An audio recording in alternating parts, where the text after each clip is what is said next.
할렐루야. 하나님의 사랑과 온천에 넘치시기를 축원합니다. 오늘 2월 26일, 벌써 2월달 다 지나가고 있군요. 2월달 마지막 주 월요일입니다.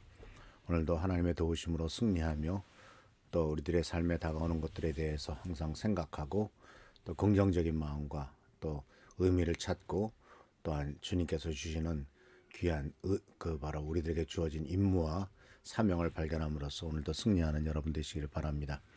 오늘 말씀은 믿음의 승리에 대해서 계속 이어가면서 인생에 닥치는 여러 가지 두려움 문제점들, 두려움을 극복하려면 어떻게 해야 되느냐 하는 것들에 대해서 같이 말씀을 나누려고 합니다. 본문 말씀은 출애굽기 14장 10절에서부터 18절까지 나오는 말씀입니다. 이 말씀은 이스라엘 민족이 출애굽을 하고 난 다음에 바로 닥친 위기에 대해서 얘기를 하고 있습니다. 바로가 다가오고 있었다. 이스라엘 자손이 고개를 들어보니 이집트 사람들이 그들을 추격하여 오고 있었다. 이스라엘 자손은 크게 두려워하며 주님께 부르짖었다. 그리고 그들은 모세를 원망하여 말하였다.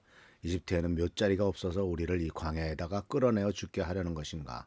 우리를 이집트에서 끌어내어 여기에 이런 일을 당하게 하다니 왜 우리를 이렇게 만드십니까? 이집트에 있을 때 우리가 이미 당신에게 말하지 않았습니까? 광야에 나가서 죽는 것보다 이집트 사람을 섬기는 것이 더 나으니 우리가 이집트 사람을 섬기게 그대로 내버려 두라고 하지 않으셨습니까? 라고 이렇게 말을 하죠. 자, 그래서 오늘 우리는 여기에서 무엇을 생각하게 되냐면 왜 하나님께서는 이스라엘 민족을 출애굽을 하게 하셨는데 그 엄청난 10가지의 재앙을 통해서 정말 하나님께서 놀랍게 역사하셔서 이스라엘 민족을 애굽에 430년 동안이나 되는 긴 기간 동안에 종노릇을 한 데서 풀려나게 하셨습니다. 그런데 풀려나고 하신 다음에 그들로 하여금 평탄하게 이제 젖과 꿀이 흐르는 땅으로 들어가게 만드시는 것이 아니라 왜 다시 그들에게 즉시 즉각적으로 위험에 빠지게 하시고 또 위험이라고 하는 문제를 직면하게 하셨는가 하는 것에 대한 의문을 갖게 되죠. 그래서 이스라엘 민족은 바로 이제 출애굽을 하자마자 바로 두려움에 휩싸이죠. 이제 다 죽었구나라고 하는 이와 같은 그런 경험을 하게 되죠. 그런데 오늘 우리가 먼저 생각해야 될 것은 바로 뭐냐면 왜 하나님께서는 이렇게 하나님의 백성들에게 당신이 특별히 사랑하는 자녀들에게 엄청난 능력과 역사를 통해서 축복하시고 또 인도해 주시기 원하시는 하나님의 자녀들 또 그들로 하여금 하나님의 자녀들로 만들고 싶은 사람들에 대해서 어렵고 힘든 일들을 허락하시고 또 고통스러운 과정을 겪게 하시는가라고 하는 것에 대한 의문입니다. 이것은 물론 우리가 조금만 생각해 보면 금방 알 수 있는 이유도 있겠지만은 그러나 하나님께서 우리들에게 큰 어려움을 겪게 하시는 것들은 어떤 사람은 이렇게 말을 합니다. 하나님께서는 우리들에게 선물을 주실 때 하나님께서 우리들에게 특히 인간들에게 하나님의 자녀들에게 선물을 주실 때 이 선물을 그냥 주시는 것이 아니라 큰 문제라는 포장지에 싸서 주신다라는 말을 했습니다. 그러니까 내가 하나님부터 선물을 받았는데 이 선물의 내용이 어떻든지 간에 그 겉에 포장지는 인생에 닥치는 위기와 두려움과 아픔과 쓰라림이라고 하는 많은 문제점이다라는 거죠. 그래서 이것은 역설적이죠. 그런데 가치가 있는 만큼 더 큰 것 문제로 포장되어 있다라는 거죠. 세상의 포장은 그렇지 않지 않습니까? 세상은 내용은 별 볼 일 없는 것인데도 포장만 그럴듯하게 하는 경우가 참 많습니다. 정말 어제도 남성교회 모임에서도 나온 얘기지만은 김 같은 거 있잖아요. 그 안에 많이 들어있어야 10장인데 그 포장값이 더 들 것 같다.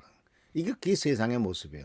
속은 별게 없는데 포장만 근사하게 하는 게 세상인데 그런데 하나님께서는 그 포장이 근사한 포장이 아니라 인생의 많은 문제점이라고 하는 포장으로 되어 있고 그리고 그 속에서는 하나님이 주시기 원하시는 많은 축복으로 가득 차 있더라는 사실이죠. 그렇기 때문에 모든 문제를 우리가 닥치는 여러 가지 많은 문제점들을 선물로 생각한다면 항상 우리는 좋은 선물을 받을 수 있고 발견할 수 있을 것입니다. 그래서 인간이 또 한 가지 우리가 깨달아야 될 것은 바로 뭐냐면 인간이라고 하는 존재는요. 고통을 받고 아픔을 느끼지 않으면 배울 수가 없더라 하는 거죠. 그렇잖아요. 먼저 어른들이 또는 먼저 선배들이 인생을 살아봤던 사람들이 다음 세대에게 또는 자녀들에게 후손들에게 후예들에게 말합니다. 이렇게 하면 안 된다. 이런 문제가 생길 수 있다. 여러 가지 많은 얘기를 하지만은 그래서 그렇지 하지 말아라. 이런 일들을 말하는 것은 네가 괜히 쓸데없이 고통당하는 것이 내가 싫기 때문이다. 그렇게 많은 말을 하지만은 우리가 알다시피 말을 해도 안 듣죠. 자기가 직접 경험을 해야만 그때야 겨우 부모의 말을 어르신의 말들을 깨닫게 되는 것을 볼 수가 있습니다. 그래서 사실은 인생에 닥치는 많은 고통과 아픔은 배움의 기회이고 큰 선물의 기회죠. 그래서 우리들이 분명히 알아야 될 것은 인간에게 우리의 삶에 큰 문제가 생기는 것은 반드시 내게 필요한 교훈을 주시기 위해서 하나님이 보내신 것이다. 이렇게 생각하시면 됩니다. 우리들에게 주어진 큰 문제는 우리의 미래 행복과 행복을 위해서 꼭 필요한 것이다. 그래서 우리들은 이런 문제를 통해서 우리들이 갖게 되는 교훈은 바로 뭐냐면 내가 그 문제 때문으로 인해서 치른 대가보다도 더 귀한 것을 얻게 될 것입니다. 내가 치른 대가보다 더 큰 축복을 얻게 될 겁니다. 근데 문제는 뭐냐면 거기서 교훈을 얻지 못하면 더 큰 문제를 얻게 될 것이고 더 큰 교훈을 받게 될 것이다 라는 것이에요. 그래서 우리 인생을 생각해 보면은 인생은 끊임없는 위기와 사건의 연속이죠. 계속 문제가 생깁니다. 계속 위기가 생깁니다.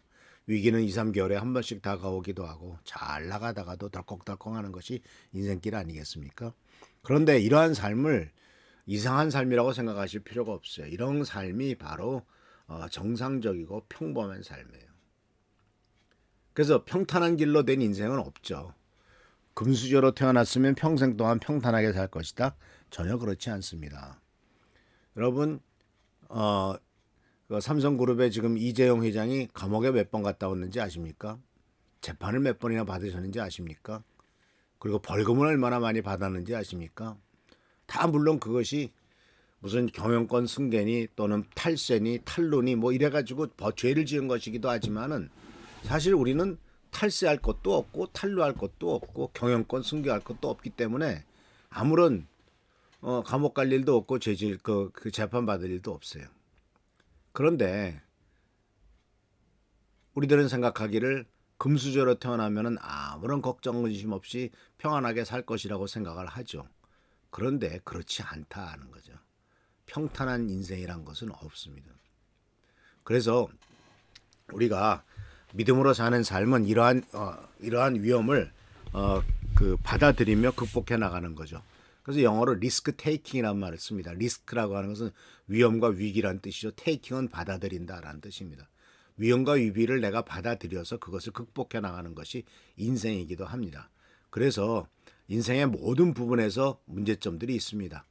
그리고 많은 문제점들은 좋은 일도 있고 나쁜 일도 있고 좋은 일에도 위기가 있고요.